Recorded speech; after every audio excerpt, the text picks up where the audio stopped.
Yeah, so I'm doing this deliverance, and it's like there's these articles of faith that I have to believe in order to proceed with the deliverance, and I just say I do. And I'm trying to express this in a way that feels accurate and true for how I experienced that. The truth is, I am willing to do whatever it takes to genuinely heal. Not to heal, but then I've sold my soul or something, not to heal, and it's a temporary healing, but I've just compromised the truth and the spiritual path. And no, that would not be healing for me. I want the truth and I want healing. Because I'm not healed, I'm willing to try other things. I'm willing to be wrong. I'd love to be wrong. I would love that. Not that I like being wrong, but I'd love to be wrong, and it led me to the truth, led me to healing. And so it's really from that angle, but the Christian view is that that is not sufficient. At least in this deliverance session, it's like, no, you have to want it for Jesus' sake. And I don't know that that's true for me. I said it because, and I meant it. I agreed to all that when I did this session.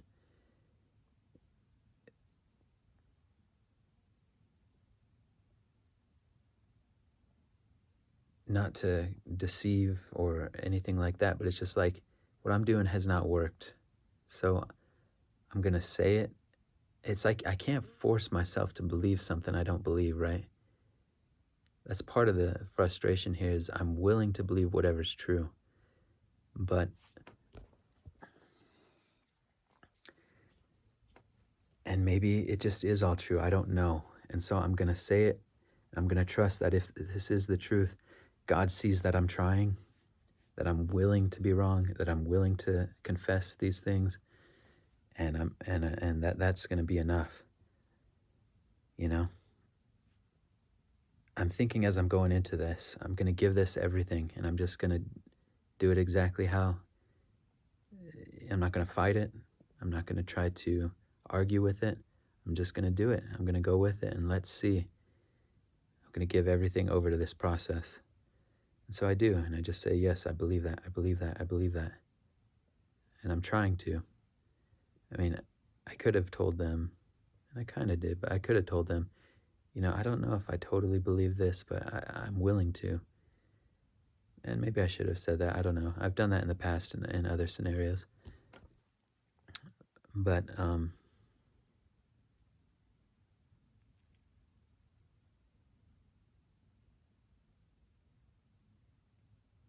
yeah, I just said, okay, yes. I don't know how I'm going to heal here. So let me trust the process, I guess is basically the thing I'm trying to express. So I did that, and we went through it, and it was like 3 hours on the phone, 2 hours on the phone.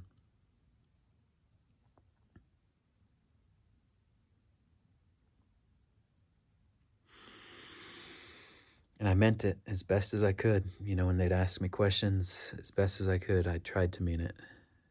And meant much of it. Much of the Christian walk does resonate for me, but there's specific things around, again, the inerrancy of the Bible. If it's just a matter of words and it's just a matter of, I have to, I don't know about a priori, but I just have to wholesale take everything in the Bible as the inerrant word of God. Lord, if that is the case, please reveal that to me. But if I were to just say that now, and I'm experimenting with that, and that's part of what I was doing there, is just, let me just say it, and maybe the truth follows the belief. It doesn't seem like that, but I'm willing to be proven wrong here. And it's complicated because there are ways in which I've had even spiritual experiences that involve the Bible. But I can't say that the Bible is the inerrant word of... Is the Bible the inerrant word of God? Inerrant. I don't know about that. That just doesn't accord with me. That doesn't make sense.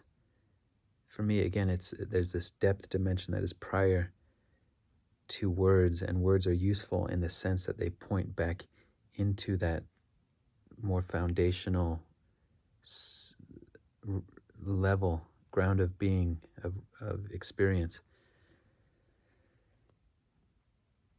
And that's something I've struggled with too, going to church. It's like we're getting into all this minutia about revelation and word study, and my brain just doesn't work that way at this point. It's exhausting, and it's like I have to kind of affect a certain posture of I'm a believer and this is the word of God, and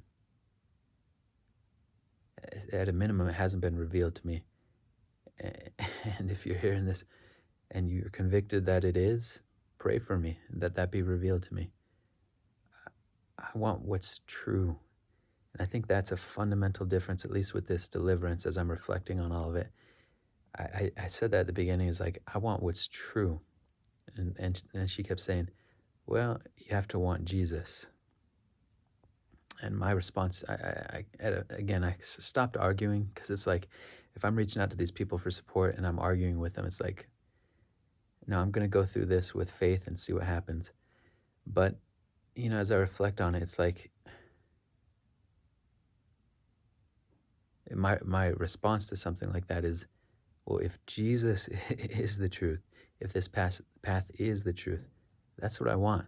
But it's not, because it starts to feel almost like, if I were to put it in Christian terms, it's like I've got an idol of religion, an idol of Christianity, an idol of these beliefs, an idol even of Jesus. I don't know if I could say that. That seems blasphemous, but yeah, forgive me. I don't know if I want to say it that way, but it's not for the sake of gathering a religion or a religious identity. It's for the sake of truth. It's for the sake of healing. And I can't see how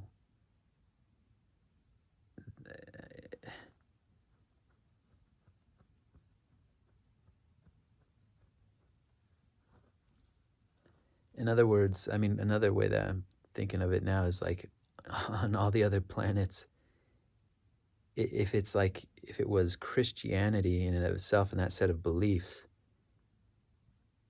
it would have to be the case that if truth were to exist anywhere else in the universe, it would have to be in the Christian context. So there would have to be Christianity. This is kind of an absurd thought experiment, but on other planets and other dimensions.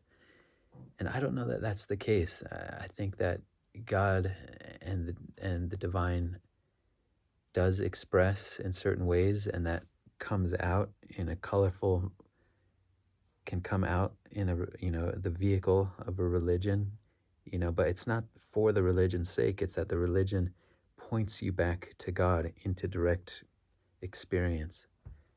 I'm not expressing that quite right, but it's not for Christianity's sake. It's not that I want to be a Christian. It's that I want to be healed. I'm tired of suffering. I want the truth, you know? And it may be revealed to me that the Bible as it is the total inerrant word of God. Great. Fantastic. My prayer, ongoing prayer, is, Lord, show me the way. Not my will, but thy will be done. But it does not feel true to me to just adopt a posture, adopt a set of beliefs. The fact that I'm drawn to Jesus has not primarily been because of preaching, because of words in the Bible, words on a page, because of somebody telling me I need to confess this or that. No, in fact, that level of stuff, even though I've been engaging with it because I'm willing to do whatever's right, it kind of repulses me. Forgive me for saying, but at a minimum, that doesn't do it for me. It's because I've had some experiences, because I feel a deep resonance and calling towards Jesus, and that's an experiential thing. If it relied on me thinking my way there, I just never would have got there.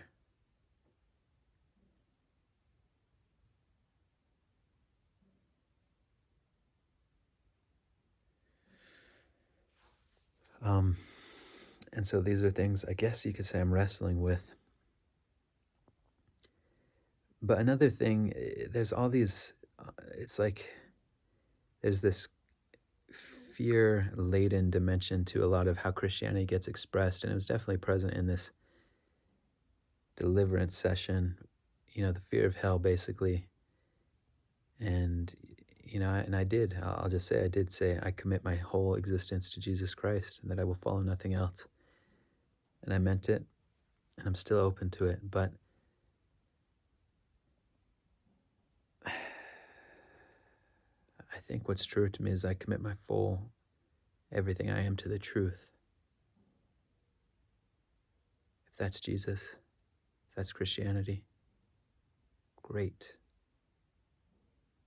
Fantastic. That would actually solve so many problems for me because I would have conviction. I'd have a testimony I could share. I would love that. I've been very fed in many ways by a lot of the testimonies I've heard, and I love watching. Not every testimony, but a lot of testimonies. I feel very called to watch, and but yeah, I'd have an identity in this world that would be very useful. I'd have a community. I'd have support. I'd have all that, but I'm not willing to lie to get there. That's my issue. That's at least part of it. Now, did I lie last night? In a sense, but not not even really lie. It was just like I was willing to suspend where I was at to try something different and to try it in an authentic way, to try to go all in on it.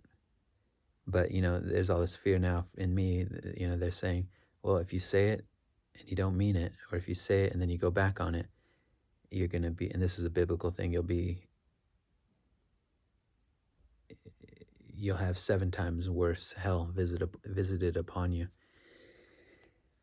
Maybe that's true. I don't know.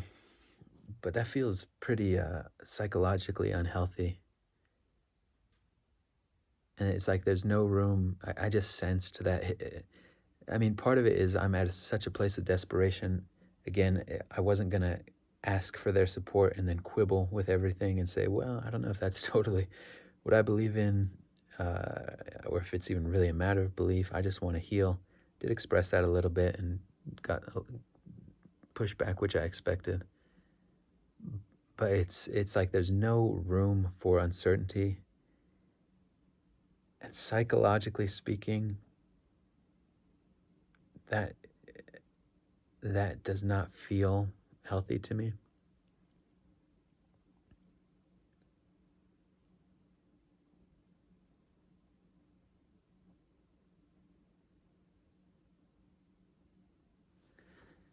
Now, there's 1,000 dangers that attend to the.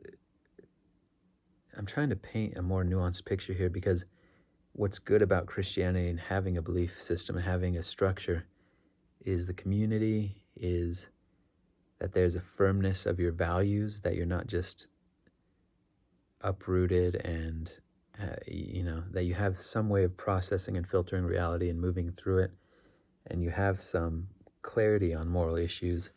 That's all good, and you can really get lost in the other direction for sure, and that's part of what ails our culture is moral relativity, and I don't think that's what I'm saying. I think truth exists.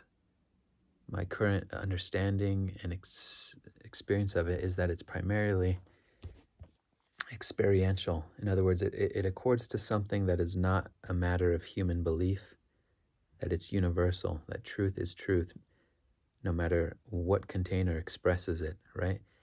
It can't be the case that, truth has to be independent of anything. If it's capital T truth, it's absolute, it's not relative, it's not conditional.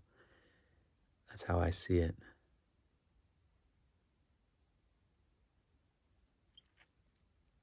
Again, the kind of thing that the ointment in all of this for me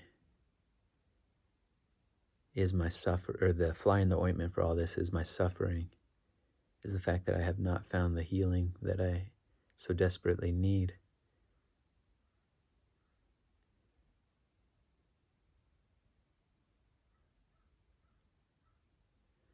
So I don't know. I mean, maybe I just follow my heart on all of this, and my heart says, call out to Jesus. Forgive me for saying this, is just where I'm at right now, but don't worry about the specifics of all the dogma and getting everything right and confessing, every religious dogma. Call out to Jesus for support, trust in God, surrender, be at peace, relax. Because part of that religious mindset is it's like I have to hold this posture and all these thoughts. And then it sets up this opposition with the world around me, people who are not part of that faith. And actually, they said this in the deliverance, and I don't even know if I want to say this, but yeah, the notion of, well, yeah, let me not get into that, but it starts to create some, I don't know.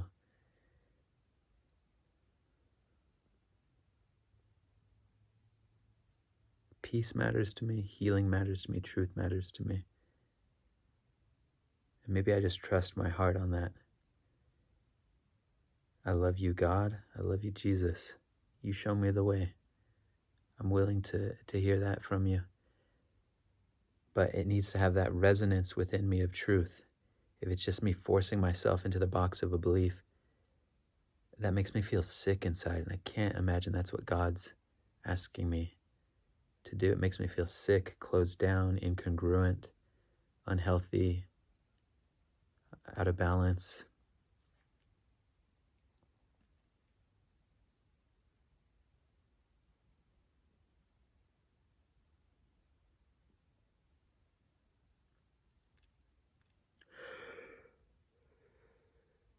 But I'm willing to follow your lead, Lord. Whatever's the highest, whatever's true. Absolutely willing to follow that. That's what I want. I want the truth. I want to heal. I trust that those things are not separate. Those are connected.